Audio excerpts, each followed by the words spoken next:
Hello mga kabibig, welcome back sa ating bagong YouTube channel. Ito ang pinakamaingay na YouTuber sa balat ng YouTube. Ako si Kabibig, maglebak-lebak na tao with evidence. Ako po, talagang sumabog sa galit si Jinggoy Estrada at si Joel Villanueva. Bakit daw nasangkot na naman ang kanilang pangalan at bakit daw sa hearing sa Congress ngayon, ay talagang grabe. Grabe yung pasabog ni Bryce Hernandez na si Joel Villanueva, 600 million, si Jinggoy Estrada, binigyan ng pera nila. Pero dininay naman ito ni Alcantara. Pero bakit si Bryce sabi na totoo ito? Kaya ngayon kabibig, sumagot na si Joel Villanueva at saka si Jinggoy Estrada. May mga screenshots pa itong si Bryce Hernandez ha. Kasama yung isang engineer yata yung kabibig na sila yung nagpakita ng screenshots. Pero alam mo ba kabibig kung ano ang sabi ni Jinggoy Estrada? Hinamo ng lie detector test si Bryce Hernandez at mananagot si Bryce Hernandez pala.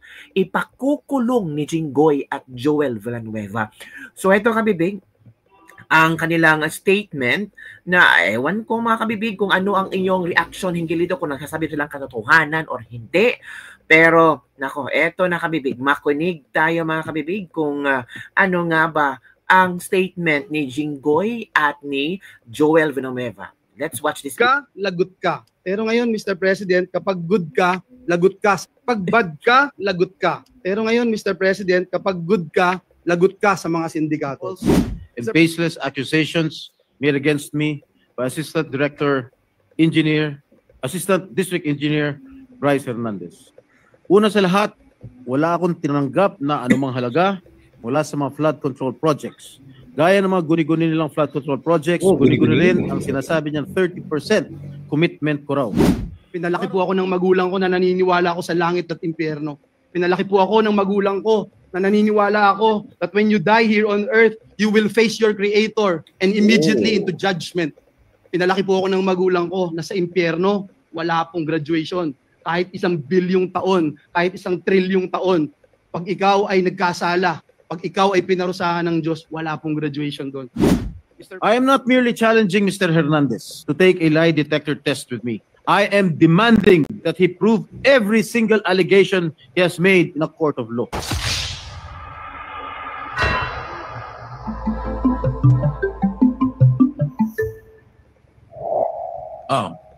Senator Joel Villanueva is recognized. Thank you, Mr. President. I was supposed to give a personal and collective privilege, but then, Mr. President, just to not belabor the issue anymore because we have Senator Lacson who is set to deliver a privilege speech. May I just make a short manifestation, Mr. President, if I may? Yes, you may proceed. Yes, Mr. President, thank you. Mr. President, sabi po nung dating sikat na senador dito sa bulwagang ito, na itago natin sa pangalang Joker Arroyo, kapag bad ka, lagot ka. Pero ngayon, Mr. President, kapag good ka, lagot ka sa mga sindikato. Mr. President, ngayong araw pong ito, kaninang umaga, nagulat po ako nung meron pong kumaladkad sa pangalan natin tungkol po sa flood control project sa mahal nating lalawigang Bulacan. Uulitin ko at parang sirang plaka na po ako, Mr. President. Wala po ako kailanman naging flood control project. Hindi ko po sasabihin na I categorically deny this accusation. Dahil po may resibo po tayo. Meron po pwedeng i-verifika kung bakit ito nangyayari. Mr. President, noon pa man tayo ay lumalaban na against this flood control issues, Mr. President. 2023, I'm just not sure, Mr. President, kung ready na po yung staff natin para i-show yung video na since 2023 ay dito po sa mismong bulwagan na ito at sa mga committee hearings, binabanggit na po natin ito. Please. Kinausap ko nitong nakaraang Karina, ang lahat nagsasabi, mas worse. Yung dating hanggang bewang, lagpas tao na. Yung dating hindi binabaha, binabaha na. Hindi inaabot na bahay, binabaha na. So, I don't know how else to say this, Mr. Chairman. Yung 5,500 pala na programs, projects na natapos, na ipinagmalaki ng ating Pangulo noong SONA ay patsi-patsi lang. Hindi rin nakatulong, tingin ko, Mr. chairman, hindi nakatulong kasi patsi-patsi nga po eh. Sana ang hiling ko na lang po ay kahit na hindi po masisimulan next year, makita po natin talaga yung master plan para po meron ding confidence yung mga kababayan natin that it's really moving, Secretary. Kasi kung titingnan niyo po from last year tsaka this year, baka walang magsabing nag-improve talaga sa amin and I'm speaking from personal experience. Kinausap ko nitong Mr. President, noong pong time na yun, Mr. President, nagpunta po tayo sa Kalumpit kasama si Mayor Lem at si Governor Daniel Fernando. Binanggit po natin sa lahat ng news outlet na palpak talaga ang programa ng pamahalaan sa flood control. 2 years later, Mr. President, ang Pangulo ng Republika ng Pilipinas pumunta rin po doon sa the same town with the same mayor and with the same governor at sinabi rin po ng ating Pangulo, palpak nga ang flood control program ng pamahalaan. Mr. President, para po tayong sirang plaka, dito sa Senado paulit-ulit, 1.4 billion pesos ang budget ng gobyerno pero nasaan po itong flood control na ito? In the same year, Mr. President, kanina sa Kamara, sinasabi in the same year, may program daw po si Joel Villanueva. Wala pong ma-verify, wala pong ebidensya, wala pong resibo. Pero patuloy po itong tinatanong. Mr. President, sabi ng matatanda, kung sino yung lumalaban, siya yung gusto nilang tamaan ng mga sindikato. And if you can't convince them, confuse them. Binanggit din po yan ni Mayor Vico Soto. Mr. President, hinahanap pa ba natin ang mastermind? Dito rin po sa buluhagan na ito, Mr. President, unang nasabi yung binabanggit kahapon ni Senate President Escudero, a name that cannot be mentioned. Walang iba kung hindi si Dracula, na ginawang tagapagbantay ng Kamara doon po sa National Blood Bank natin. Ngayon, Mr. President, nasan po si Dracula? Bumaba daw po yung dugo. Bakit? Kulang na po ba ang supply ng dugo? Kaya sa iba na humahanap ng dugo si Dracula? Sino ba ang mastermind nito, Mr. President? Hindi po ba ganito rin po yung ginawa sa atin 2 years ago nung nilabanan natin yung People's Initiative na may mga script na pinababasa at basa, scripted lahat. Kahit walang ebidensya, i-contempt mo. Kahit walang ebidensya, ipako mo sa krus. Mr. President, hindi po tayo natatakot sa mga ganitong uri ng demolition job. Handa rin po tayong madungisan ang ating pangalan, mainsulto o batikusin kung ito naman po ang magliligtas sa ating mga kababayan at tuldok sa anlibaha. Mr. President, let me put this on record. Alam ko po kung bakit lumabas ang pangalan ko. Kahapon ho, Ginoong Pangulo, and Senator JV and Senator Chis would attest to this. May hawak po ako ng mga affidavits ng mga taga-DPWH sa Bulacan. Pinakita ko po sa kanila at sabi ko, i-bring up ko po doon sa committee ni Senator Marcoleta. Hindi ko po ito nagawa sapagkat alam naman natin, Mr. President and Majority Leader Migs, alam natin yung nangyari kahapon. So we were preparing, I didn't get the chance to attend the committee hearing. Pero ang sabi ko nga po kay SP Chis kahapon at kay Senator JV, this is way too low. Assistant District Engineer. Para namang, bakit naman pag-aaksayahan ko ito ng panahon? And then, ito nga po, lumabas bigla kahapon ang taong ito. And I'm not trying, Mr. President, na just to defend myself and hit this pawn, Mr. President. Kasi alam naman natin sinong may hawak dito. Kaya ang hiling ko po sa bulwagang ito, ang hiling ko rin sa ating Pangulo, alam ko na sincero po kayo, alam ko po na masakit po sa inyo itong nangyayari, pero klarong-klaro po sinong mastermind, Mr. President. Klarong-klaro po kung nasaan na si Dracula, kung bakit bumaba ang kanyang dugo, kasi hindi na ho malaman kung saan tatago yung bilyon-bilyon o trilyon-trilyon sa lapi. Hindi na alam kung saan, kaya bumaba po yung dugo. At mismo si Dracula sinasabi, hindi naman niya gagawin ito kung walang basbas ng amo niya. Sino ba ang amo niya, Mr. President? Sino ba ang naglagay sa kanya bilang tagapagbantay ng national budget? So yun lang po, Ginoong Pangulo, ang nais kong sabihin. Mr. President, binanggit po kahapon ng ating Senate President Chis Escudero yung mga pangalang hindi pwedeng banggitin noon. True. Pero ngayon, Mr. President, may ginagawa ang Diyos, buhay ang Diyos. Ito pong nangyayaring ito, alam po niya na ito'y maglilid sa katotohanan at ang katotohanan ang magpapalaya sa atin. Uulitin ko po, Mr. President, hindi lang po categorically denying yung binabatong putik sa atin at para dumihan ang ating pangalan. May resibo po tayo, madaling verifikahin.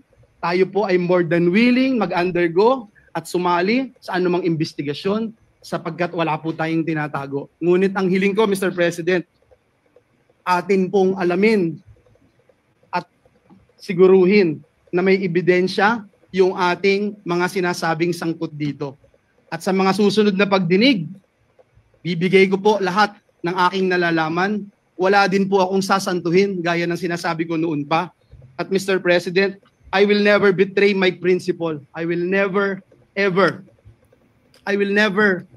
Mr. President, destroy the name that was given to me by my parents, Mr. President, because it's priceless, Mr. President. The Bible says a good name should be chosen than great riches. Pinalaki po ako ng magulang ko na naniniwala ako sa langit at impyerno. Pinalaki po ako ng magulang ko na naniniwala ako that when you die here on earth, you will face your Creator and immediately into judgment. Pinalaki po ako ng magulang ko na sa impyerno, wala pong graduation. Kahit 1 bilyong taon, kahit 1 trilyong taon, pag ikaw ay nagkasala, pag ikaw ay pinarusahan ng Diyos, wala pong graduation doon. Mr. President, my duty has always been to serve our kababayans. Lalong-lalo na po ang mga kababayan kong Bulakenyo who suffer from flooding year after year. And that is where my focus remains, Mr. President. Finding real solutions, not engaging in black propaganda. Mr. President, I will not be distracted by lies. And instead, I affirm my commitment to the work that truly matters, serving our people with honesty and integrity. Maraming salamat po, Ginoong Pangulo. Yan, statement Majority Leader. ni Thank you very Joel much, Mr. Villanueva. President. Mr. President, also seeking the floor is our distinguished colleague from San Juan, Zambales, and the Republic of the Philippines, Northern Senator Jinggoy Estrada. Senator Jingo Estrada is recognized. Thank you, Mr. President. First of all, I would like to thank Senate President Pro Temp Senator Ping Lacson for allowing me to speak ahead of his privilege speech. Mr. President, I rise to repudiate the utterly false and baseless accusations made against me by Assistant District Engineer Bryce Hernandez. Una sa lahat, wala akong tinanggap na anumang halaga mula sa mga flood control projects. Gaya ng mga guni-guni nilang flood control projects, guni-guni rin ang sinasabi niyang 30% commitment ko raw. Para sa mga ordinaryo natin mga kababayan, ang mga binanggit ng mga proyekto ay nasa line items ng 2025 GAA or General Appropriations Act. Isang malaking kasinungalingan ang mga pinagsasabi niya para iugnay ang aking pangalan sa mga proyektong binanggit niya na nasa ilalim na ng 2025 GAA na sa isinagawang pandinig sa mababang kapulungan. Mr. President, these claims are not only malicious. They are blatant lies, clearly intended to mislead the public, besmirch my name again, and discredit my continued participation in the Senate hearing. I am not merely challenging Mr. Hernandez to take a lie detector test with me. I am demanding that he prove every single allegation he has made in a court of law. If he dares to stand by his claims, then he must back them up with solid, irrefutable evidence. No hearsay, no fabricated narratives, just facts. And let the truth come out once and for all. I will not allow this brazen attempt to smear my name to go unanswered. This will not pass quietly. Beyond the administrative and criminal liabilities he may face, I will ensure that Mr. Hernandez is held accountable for perjury and made to answer for his deliberate falsehoods before the proper judicial forum. Let this serve as a warning. Lies have consequences, and I will pursue every legal remedy to make sure justice is served. Thank you, Mr. President. Hala, yun na. Bryce Hernandez. Nako, hindi ka talaga tatatanan ni Jinggoy Estrada. Paano yan? Oo. Kanina, nagpa-press con si Jinggoy at kanyang sinabi na wala daw siyang staff na pangalan Bing Hernandez ba yun? O Fernandez ba? Sige, hanapin natin ha yung press con ni Senator Jinggoy Estrada. O, ito na. Naku, Bryce Hernandez.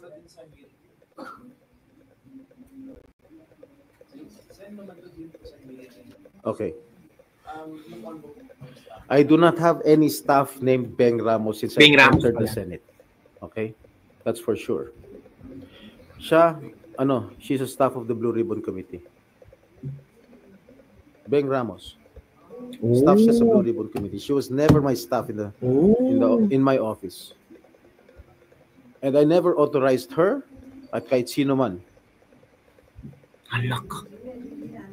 Ginamit lang siguro. I don't know what her intention was. Halak. You can check my records in the Senate. Since 2004, when I first entered the Senate, up to the present, wala akong Beng Ramos na empleyado. Staff. She's not close to me. Oh. Wait. Oh, I must admit, naging girlfriend siya ng isang staff ko. Oh. Naku. Blue Ribbon. Yes. Oh. Gusto ko nga, i-recommend ako ng tanggalin siya rito eh. Halak ka. Beng Ramos, tanggalin.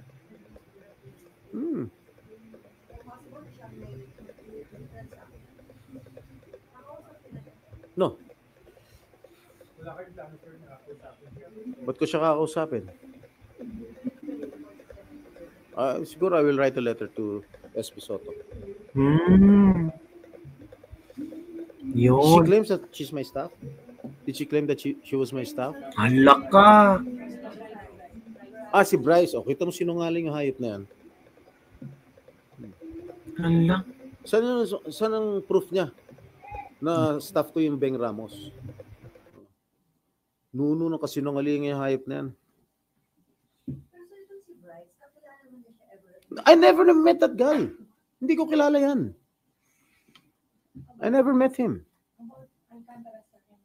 Si Henry Alcantara, according to him, he was the deputy engineer sa Manila under division chief, under division head during the time of my dad when he was mayor of Manila. At si Engineer Robert Bernardo, he was the city engineer of the city of Manila at that time. Well, no, he's not my acquaintance. Yung sinasabi ni Bryce na nagpupunta siya sa mga birthday parties ko, may pinakita siyang litrato kasama si Secretary Laguesma. Lahat nung inibita ko ng birthday ko, mga 60th birthday ko, inibita ko lahat yung mga cabinet members. Not only si Secretary Laguesma. Siguro sumabit siya sa isang kaibigan. Yun pala. Sabit. So, picture.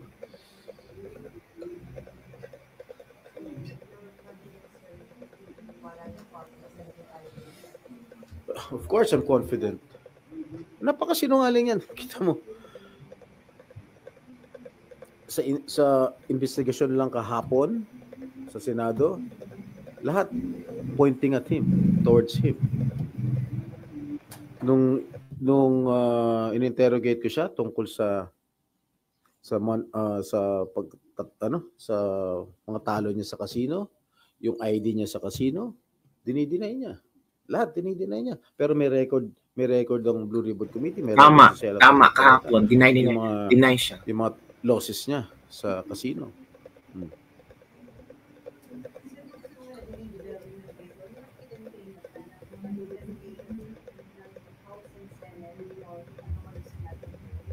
Alin? Well, sana may makulong talaga. Ako, I really want to ferret out the truth. That's why I am diligently attending the Senate hearings in the Blue Ribbon Committee. Gusto ko talaga malaman ang buong katotohanan at sino. Yun mga kabibighan, narinig nyo na ang statement ni Senator Joel Villanueva at ni Senator Jinggoy Estrada. Wala palang staff itong si Jinggoy Estrada na Beng Ramos. Naku, Bryce Hernandez, ano ba? 'Di ba? So, yun lang kabibig ang ating latest lebak-lebak for today. Sa inyong palagay, saan kayo maniniwala? Kay Bryce na may mga screenshots, mga conversation, or kina Senator Joel Villanueva or Jinggoy Estrada? Comment down below and don't forget to like, subscribe, and share this video para sa mga latest trending news na ating pag-usap-usapan. Bye everyone! See you next time. Grabe no?